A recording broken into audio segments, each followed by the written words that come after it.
So this is our second video on socially, emotionally, developmentally appropriate ways that our children will play outside, things that might arise, and how we handle them at Casa de Paz. So in our first video, we left off with lesson plans. So that's so important as early childhood educators, that we are preparing environment and activities that are going to meet the needs of the children. And they have a lot of need for movement and gross motor. They have a need for being taught how to communicate, how to express themselves, how to protect themselves. So we teach them all this through our grace and courtesy lessons, and we use a lot of conscious discipline for like the tool of assertiveness. One thing we teach the children a lot that you might hear at home, and we would encourage you to also support with at home, is we tell them to say stop. No, I am using this. For our older children, the little ones just say stop, mine, my work, mine. Yeah, your children probably already naturally do this. That's perfect. We want them to do that.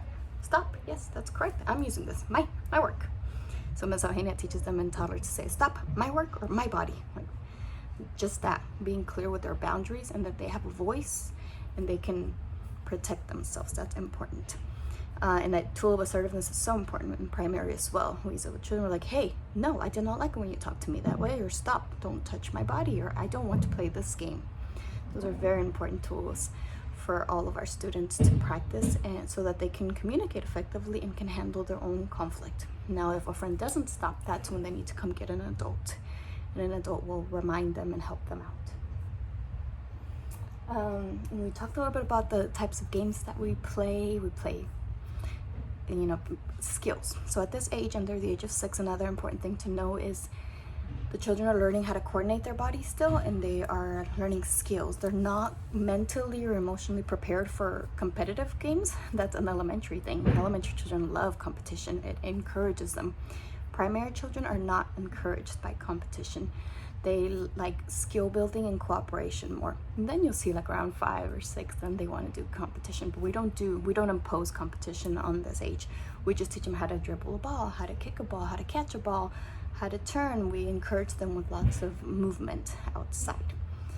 They have toys, they have cars, they have digging, all kinds of experiences that are going to be sensorial and meet all of their movement and sensorial needs, are things that we will have outside for them.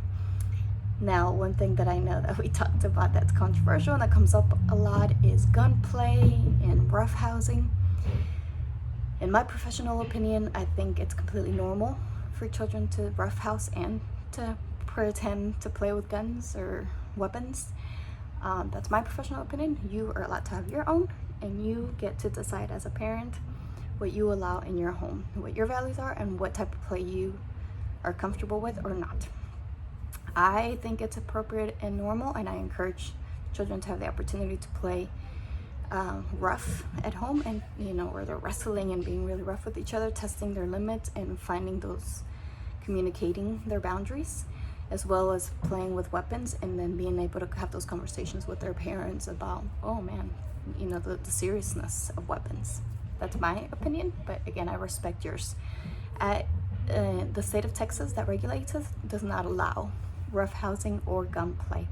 So although it comes up so much daily, boys a lot, but even girls want to pretend to fight and shoot, and they're always playing bad guys and good guys. We have to stop it often. So we have to intervene and redirect and intervene and redirect. So that's something that you'll hear about, and children will say things about guns and about bad girls and bad boys, and so that's something that we sit down, we talk about.